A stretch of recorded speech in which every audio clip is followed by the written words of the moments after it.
This is a lecture from Open Tuition. To benefit from the lecture, you should download the free lecture notes from opentuition.com. Chapter 1 deals with what's meant by an organisation and what structures they can have. So here's a definition of organisations. It's a social arrangement which pursues collective goals, which controls its own performance, and which has a boundary separating it from its environment. And a number of kind of key words in there to be looking at. First one, it says a social arrangement. Organisations are made of people, and we are social animals. We interact, we have preferences, we have people in the organisation we like, others maybe don't like so much. We have different personalities and so on. And this recognition that there are social arrangements is very important. And early management theory didn't really recognize this very well. It was very kind of militaristic almost. It would you give orders, expect them to be followed, irrespective of whether you thought that was the right thing to do, or whether you were overworked, or and so on. Didn't certainly ask you for your opinion. Later theories of management put much greater emphasis on this social aspect, that we like to be informed, we like to be asked about our opinions, and so on. Collective goals. So a commercial organisation, ultimately the collective goal tends to be profit, but not all organisations are commercial. Charities are organisations, and there the collective goals might be the alleviation of hunger, the provision of education, the provision of food, and the like. Controls his own performance. Yes, we look at our own performance, and we, generally speaking, what you have is some sort of target or budget, and a well-managed organisation will keep under review how well it is proceeding towards that target, and it will modify what it does, if necessary, to try and achieve the target. And it has a boundary separating the organisation from the environment. We know who is in the organisation, we know who is outside the organisation, we know whom we can give orders to, and who we can't give orders to, and the like. So this business of the environment, this comes from a bit of theory called systems theory. We didn't go into it very much. But systems theory sees that you have the organisation, then there is, round the organisation, there is a boundary separating it from the environment. And generally speaking, there's input that goes into the organisation and output that comes out. So if there was a manufacturing company, you have the factory, if you like, in here. You have the suppliers, the customers, the government, and so on outside. And the manufacturing organisation would take in raw materials, input, and indeed energy from energy suppliers. It would process them within the organisation, manufacture goods, and these then would be distributed to customers. Why is this important? Well, it's important in a way to know who's within the organisation, who isn't within the organisation. And furthermore, the whole organisation then tends to be broken into little subsystems. So within the manufacturing organisation, you would have part of it which deals with purchasing, the purchase of raw materials, part of it which deals with manufacturing, part of it which deals with sales. You'd have another subsystem which deals with accounting, maybe another subsystem which deals with IT and so on. And all of these have their own inputs and outputs. And it's important to know where the boundary is, because when it comes to ordering more stock, more raw materials, who should do it? Should it be somebody who's in the stores, in the inventory, who sees the levels going down? Or should it be someone in manufacturing who sees we've got all of these sort of orders coming in, we need to place an order for raw material? It maybe doesn't matter who does it, but it's important that we know which person has that responsibility. In theory, there are certain systems which do not interact with their environment. There's no inputs, no outputs. They would ignore what customers want, for example. And by and large, these organizations have no long life. They're more of a theoretical curiosity. Organizations which do interact with their environment, take input in, produce output, those are known as open organizations. The ones which do not interact with their environment, in other words, a temporary type of organizations, are known as closed. Types of organization, you can have commercial, they could be sole traders, a person starting on their own. Partnerships, where several people work together with a view to profit. Limited liability partnerships, limited companies. Great thing about limited liabilities partnerships and limited companies is if the company goes bust, then the creditors of the company, people owed money by the company, cannot come after the shareholders, if you like, for personal assets. So the liability of shareholders is limited, and in limited liability partnerships, the liability of the partnership is limited, the liability of the business is not. You can have not-for-profit organizations like, for example, charities. They have some other goal other than profit-seeking. Public sector organizations are owned either by the government or local government, central government or local government. Very often they're not for profit. Health services, the defense industry or the army, if you like, is not a profit-seeking organization. But sometimes they are. Sometimes in some economies the public sector owns, let's say, airlines or bits of the car industry. These are nationalized industries. And they would generally be expected to make profit, though often in the public sector context they did not. You can have non-governmental organizations like Greenpeace. So they're not run by government, they may be sponsored by government, they may get money from government, but technically they are independent. And then there's cooperatives. This is a bunch of people working together, cooperating in some enterprise, generally sharing the profits at the end of the period. So here are the organizational structures. First of all, we have got entrepreneurial. And entrepreneurial is a very simple organization. An entrepreneur is someone who starts a business. So we're looking here at a relatively young business and therefore a relatively small business. And really what you have in an entrepreneurial structure is the boss and maybe a couple of workers. But there's no complicated structure. It simply isn't big enough to have that. It simply hasn't evolved towards that. Functional structure is very, very common. Typically what you have in a functional structure is you have the CEO, let's put the CEO here, the Chief Executive Officer here, and then you have the board.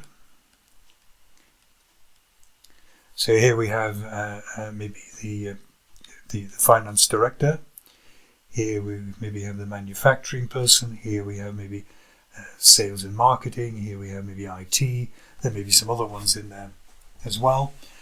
And then under the finance director, maybe it splits into management accounting and financial accounting. And then kind of below that, you have, chief accountant, assistant accountant, somebody in charge of the receivables, somebody in charge of the payables, and so on. In sales and marketing, maybe it's split in some way into marketing to major types of product which they have, and so on. But the essential thing is that you are grouping together people who carry out, if you like, related or similar or indeed identical functions.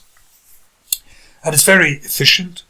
You get great economies of scale. All the accounting goes through the accounting department and so on. You can get great expertise within that. And it's a terribly, terribly common way to structure organizations. And in your notes, it has there a list of the major functions within organizations, like ordering and purchasing, manufacturing, production. If you're not producing instead of manufacturing, you may be in direct service provision. So a firm of accountants does not manufacture, but it provides accounting services. Sales and marketing, that's finding customers, finding what they want and then selling to them. Distribution, we might have our own fleet of lorries and vans and look after it ourselves. General admin, record keeping and so on. Research and development, human resources, looking after the recruitment, training, retention, appraisal and the like of your people, your employees. Accounting and finance. We have got also in some larger organizations, we have a specialist department looking after, in particular, cash. And it can be sometimes called a cashier's department, making sure the cash flow is okay. Or what we might have is actually a treasury department. And the treasury department looks after, if you like, the big things surrounding funding.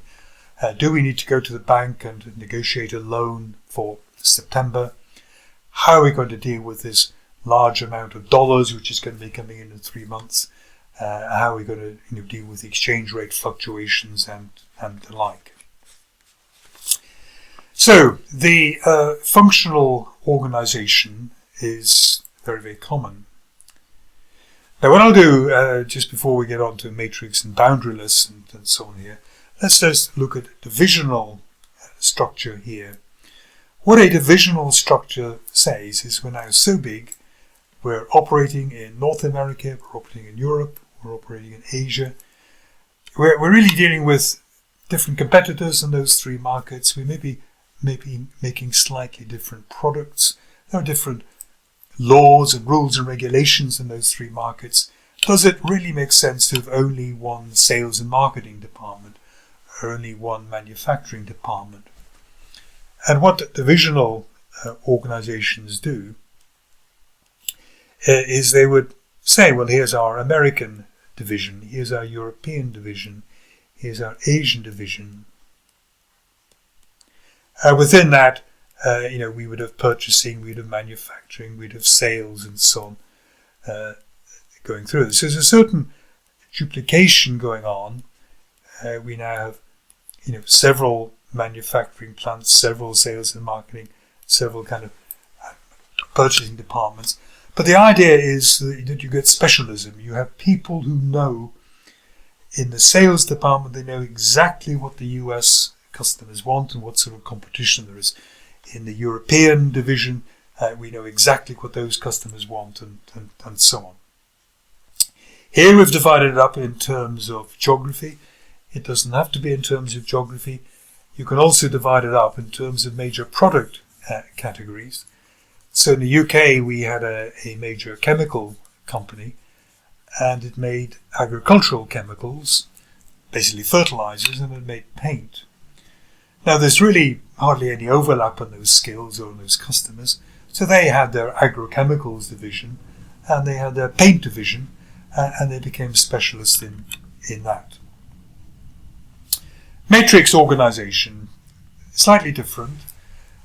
We just draw one here. Matrix organization, a good way of thinking of it is you've got Project A, Project B, and Project C. In each of these you've got a project manager who's responsible for bringing in the project on time into budget. And then we have a number of functional people across here. We maybe have engineering, we have maybe manufacturing, maybe have quality control, and so on. So we've got project teams made up of a mixture of skills, people from each of these disciplines. And what we have, for example, is a quality control person who's working at the minute on Project B and who reports to the quality control manager. So this sets out a kind of two-dimensional matrix rather than just going down within one department all the time. And this recognizes that this person has got dual responsibilities. Responsibility to the Project B manager to make sure or to help the project coming in on time and to the right quality. And a kind of technical responsibility to quality control to make sure that the building, the production, whatever it is of the right quality. Now, classically, this was regarded as being a bad setup to have, in a way, to be responsible to two bosses, to potentially two people shouting at you, and maybe trying to pull you in different directions. The project B manager says, speed it all up, we need to get it finished in time. The quality control manager says, no, take your time, do the quality control checks properly. And this is putting this poor employee under this great tension between two managers. Myself, I think this depiction of what's happening, the matrix organization, is honest. And what it allows this person to do is say, look at the matrix. I'm responsible to you and to you. If there's a problem in getting the project completed on time because the quality control tests are going to take too long, why don't you two managers sort it out? You're the ones who are more senior with the most skills, but don't shout at me. Don't expect me, in a way, to make my decision on the basis of the manager I fear most or who shouts louder. That's not any good way to make a decision. So matrix organizations are supposed to emphasize kind of cooperation between different, I suppose, requirements, different targets within the organization, and should allow it to be sorted out any tensions at a higher level.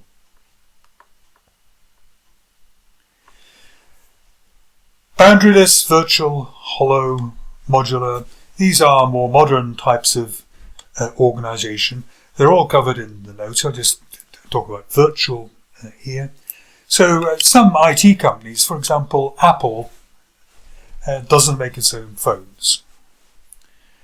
Apple is fantastic at design and fantastic at developing technology, but to some extent then clipping these bits and pieces together to make an iPhone is not something which adds value particularly. It's a very repetitive, say it's a low skill task, is pushing it a bit, but it's not a clever task. So what Apple does is says, right, we will maintain the elements which give us our edge, the design and development, and we will subcontract the manufacturing, and we will subcontract the distribution to a company, logistics company like DHL or TNT or something, or UPS, something of that sort. So what virtual companies do is they reduce themselves down to where they have real, genuine expertise, and everything else tends to be subcontracted. Everything else, to some extent, is a necessary evil, but it's not clever, and we just want to give it to people who are going to do it very well and very efficiently.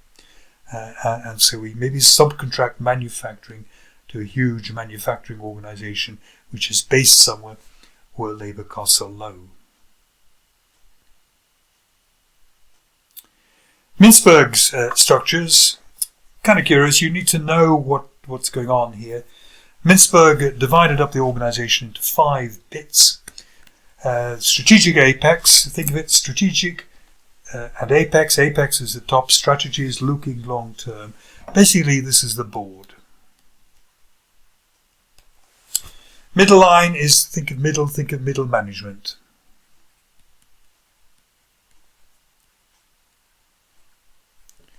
So it'll be a number of managers going down this middle line. Operating core, think operating machinery. These, if you like, are the workers. We have support staff, people who do word processing, people who look after accounting, people who look after the wages and salaries and so on. If you like, basic administrative tasks. And then the difficult one was the Techno structure.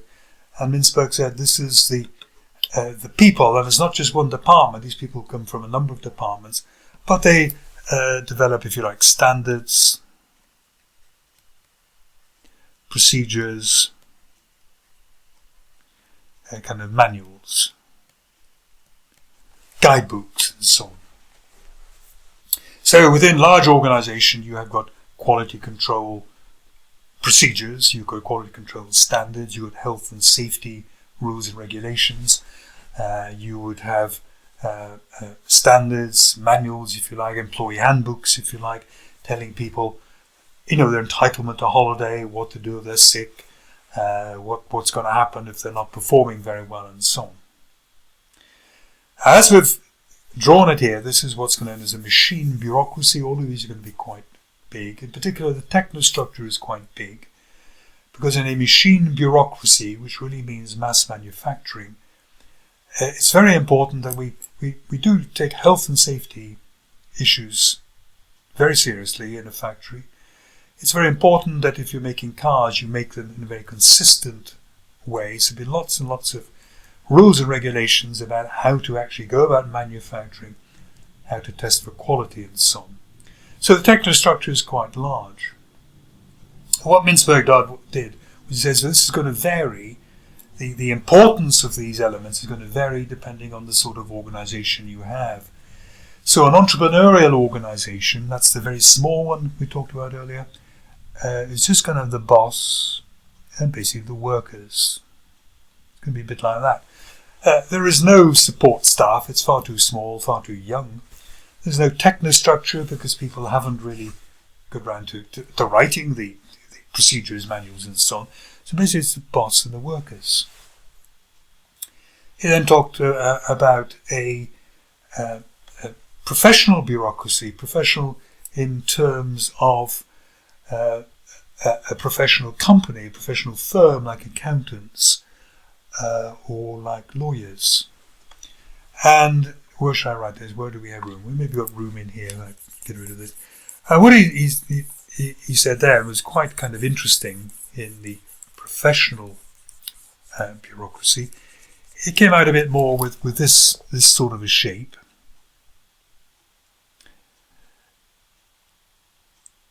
So the middle line was small.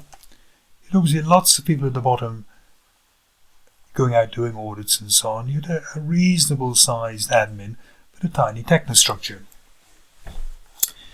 He said, why has the kind of shape of the organization changed?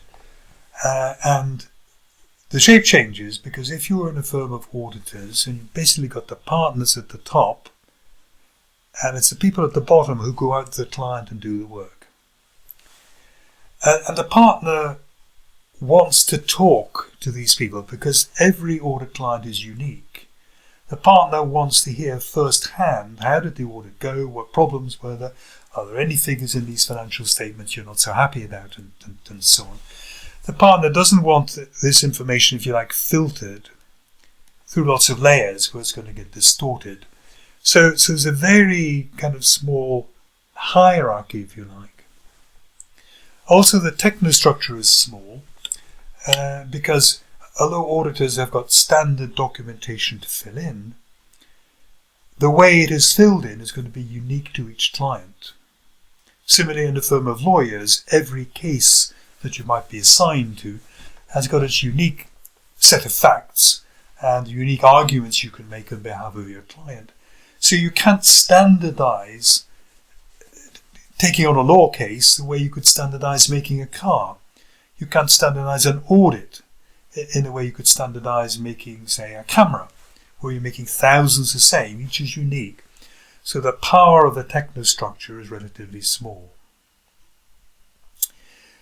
Levels within organizations, strategic. Strategic is really the board. Think of, every time you see the word strategic, think of about 5 years. These people should be taking a kind of long-term view. Where's the organization going to be in 5 years? What's it going to be up to? What's it going to be doing? What sort of technology is it going to be in? Operational is basically day-to-day. These are people who do the work, who record the sales, who record the dispatch, who record the goods coming in, and so on. Think of that as who get on the phone to a customer and try and sell them stuff. This is an operational level. It's day-to-day activities. And then we have, I shouldn't say technical, we should actually say tactical. Tactical level, not the technical level, the tactical level. Think of this as about 1 year.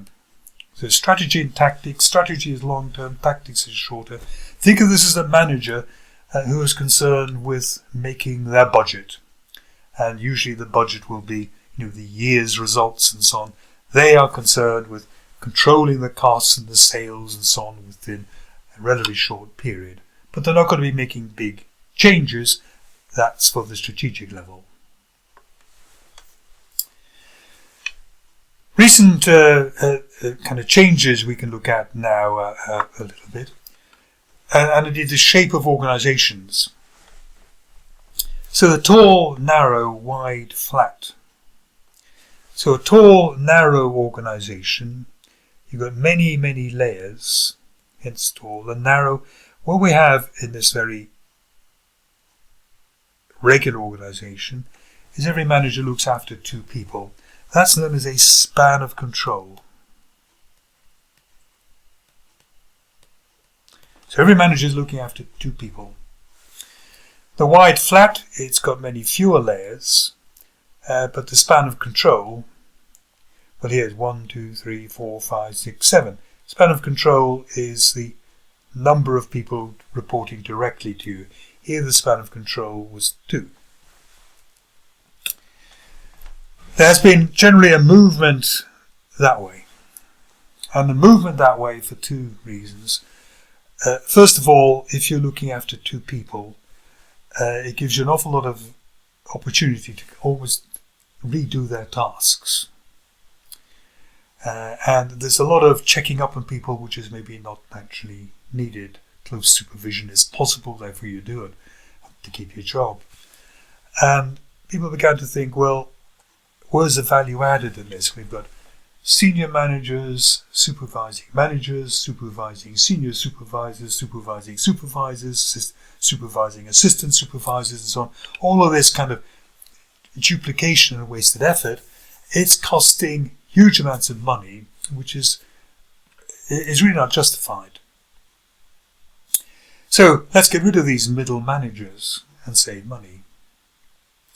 The other reason it's moved this way is that change was very difficult in tall, narrow. By and large, all these layers have their own little perks, what sort of car you got, what sort of holidays you got, maybe whether or not you got into a certain canteen within the organisation, what sort of holidays you got, what sort of healthcare you got. They all came attached with their little perks, basically, and people were very defensive about them. And that made shifting and changing the organisation, people would dig their heels in to preserve what they had. It also meant that communication up and down the organisation was jeopardised because you tell your manager, they would have to interpret what you said and pass it on to the next manager and so on. And a bit like, the game you played as a child when you stood in a circle, you whisper something into this person's ear that goes round, comes out completely different at the other side.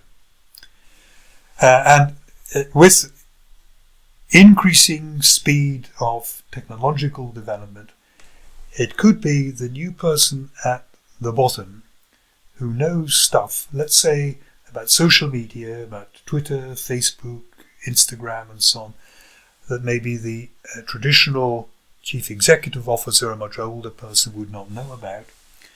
And there should be much better communication horizontally or vertically.